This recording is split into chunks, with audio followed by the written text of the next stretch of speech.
வணக்கம் நண்பர்களே. முன்னெல்லாம் சொல்லுவோம், நீ கெடுதல் பண்ணாதே, கெடுதல் பண்ணானா அது உனக்கு அடுத்த ஜென்மத்தில் அதோட பலன் அனுபவிப்பேன்னு. ஆனால் இப்போ காலம்லாம் மாறி போச்சு. இந்த அடுத்த ஜென்மம் கேரி ஓவர்ங்கிற பிஸ்னஸே கிடையாது.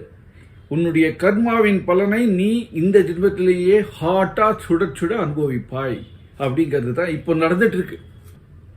இதுக்கு ஒரு கதை உண்டு. ஒரு ஊர்ல ஒரு ராஜா, அந்த ராஜா உண்மையிலேயே அவனுடைய மக்களுக்கு நல்லது பண்ணணும்னு நினைக்கிறான். ஒரு 3 அதிகாரிகளை நியமிக்கிறான். அந்த 3 அதிகாரிகளையும் கூப்பிட்டு, பாருங்க, எனக்கு என்னை பொறுத்தவரை மக்கள் சந்தோஷமா இருக்கணும், மக்களுக்கு எல்லா விதமான நன்மைகளும் போய் சேரணும், அதுக்கு தான் அவங்களை நியமிச்சிருக்கேன். அதனால நீங்க மக்கள் கூட இன்டராக்ட் பண்ணிட்டு அவங்களுக்கு என்ன தேவையோ எல்லா தேவையும் நீங்க பூர்த்தி பண்றீங்க அப்படிங்கிறா. அவங்களும் ஓகேங்கிறாங்க. கொஞ்ச நாள் கழிச்சு ராஜாவுக்கு ரிப்போர்ட் வருது.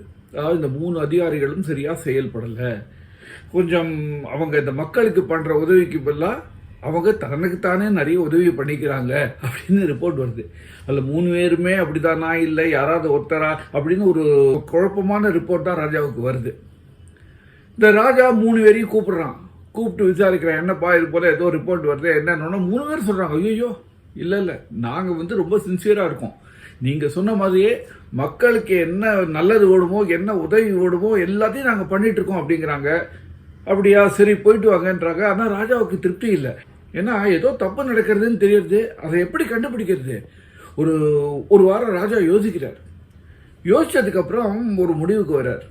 அந்த 3 அதிகாரிகளையும் கூப்பிட்டு, இது பாருங்க, உங்களுக்கு நான் ஃபீல்ட் ட்ரைனிங் தரணும். இப்போலாம் எல்லாத்துக்கும் ஒரு ஃபீல்ட் ட்ரைனிங் கொடுக்குறாங்கல்ல, நீங்க என்ன வேலைக்கு போனாலும் ஒரு ஃபீல்ட் ட்ரைனிங் அப்படின்னு அனுப்புறாங்க. ஸோ ராஜா சொல்றாரு, உங்களுக்கு நான் ஃபீல்ட் ட்ரைனிங் கொடுக்கணும். ஒன்றும் இல்லை, உங்ககிட்ட ஒரு பெரிய சாக்கு கொடுப்பேன். அந்த சாக்கை எடுத்துட்டு நீங்க நம்ம நாட்டுல ஒவ்வொரு திக்குல இருக்கிற காட்டுக்கு 3 பேரும் போறீங்க. நீ இந்த பக்கம் போற, நீ இந்த பக்கம் போற, நீ எதிர்க்க போற. 3 திக்குல போறீங்க. 3 திக்குல போயிட்டு இந்த சாக்கு நிறைய காய், கனி, பழம், கிழங்கு என்னெல்லாம் கிடைக்கிறதோ, ஃப்ரெஷ்ஷா என்னெல்லாம் கிடைக்கிறதோ எல்லாத்தையும் கொண்டு வாங்க. பெரிய சாக்கு மூட்டை. நீங்க அதை பறிச்சு எடுத்துட்டு வாங்க. நீங்க பறிச்சு எடுத்துட்டு வந்ததை என்ன ஏதுன்னு நாங்க யாரும் இன்ஸ்பெக்ட் பண்ண மாட்டோம். அது நீங்க எடுத்துட்டு வர்றது உங்க சாமர்த்தியம். யாரும் இன்ஸ்பெக்ட் பண்ண மாட்டோம். யாரும் அது என்னன்னு தரது கூட பார்க்க மாட்டோம். நீங்க என்ன பண்றீங்க, நீங்க எடுத்துட்டு வரீங்களா அந்த சாக்கு மூட்டை, அதை ஒரு ஏழை கிட்ட கொடுத்துருவோம். 3 ஏழைங்க. அந்த 3 ஏழைகளும் நீங்க கொண்டு வர அந்த சாக்கு மூட்டையில் இருக்கிற காய், கனி, கிழங்கு, பழம் இதை சாப்பிட்டு ஒரு 2 வாரம் உயிர் வாழணும் அப்படின்னு சொல்றாங்க.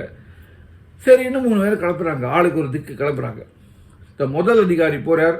அவர் பாவம் ரொம்ப சின்சியரா ஐயோ ராஜா சொல்லியிருக்காரு, அதுவும் ஏழைக்கு போய் சேர போறதுன்னு சொல்லியிருக்காரு அப்படின்னு சொல்லிட்டு ரொம்ப கஷ்டப்பட்டு, ஏன்னா காட்டுல போய் எல்லாம் சொகுசு, 3 பேரும் சொகுசு பேர் வழிக. ஏன்னா நல்ல மழை. ஏன்னா இந்த ராஜா இந்த அதிகாரிகளை நியமிச்ச போதே இந்த மந்திரிகளுக்கு உண்டான எல்லா சம உரிமையும் அவருக்கு கொடுத்திருந்தாங்க, சகல வசதிகளையும் செய்து கொடுத்திருந்தாரு. அதனால ரொம்ப வசதியா இருக்காங்க. இப்போ போய் அவங்கள காட்டுல போய் சொன்னாங்க, இந்த கல்லுலையும் முள்ளையும் போகணும். காட்டுனா கஷ்டப்பட்டு போறாரு. அந்த முதல் அதிகாரி ரொம்ப கஷ்டப்பட்டு போறார். போயிட்டு அங்க அலைஞ்சு தெரிஞ்சு இருக்கிற ஃப்ரெஷ் காய், கனி, பழம், கிழங்கு எல்லாத்தையும் பறிச்சு அந்த போட்டு சாக்கு மூட்டையை நிரப்புறார். அந்த சாக்கு மூட்டையை நிரப்புறதுக்கு அவருக்கு 3 நாள் ஆகுது. அந்த 3 நாளும் அவர் பறிக்கிற அந்த காய், கனி தான் அவருக்கு சாப்பாடா இருந்திருக்கு. இவர் முழுக்க 3 நாள் எடுத்துட்டு இந்த சாக்கு நிரப்பிடுறார். இந்த 2வது அதிகாரி இருக்காரு, அவர் கொஞ்சம் ஷார்ட் கட். ஐயோ ராஜா தான் இன்ஸ்பெக்ட் பண்ண மாட்டேன்னு சொல்லிட்டாரு, சாக்கை இன்ஸ்பெக்ட் பண்ண மாட்டா, யாருமே அதை சோதிச்சு பார்க்க மாட்டான்னு சொல்லிட்டாங்களே. அதான் என்ன பண்ணுவோம், நம்ம ஒன்று பண்ணுவோம். அப்படியே சோதிச்சாலும் மேலாள் தான் சோதிப்பாங்க. அதனால அடியில் ஏதோ கடைசியா அந்த அழுகின விஷயங்கள் எல்லாம் போட்டுருவோம்.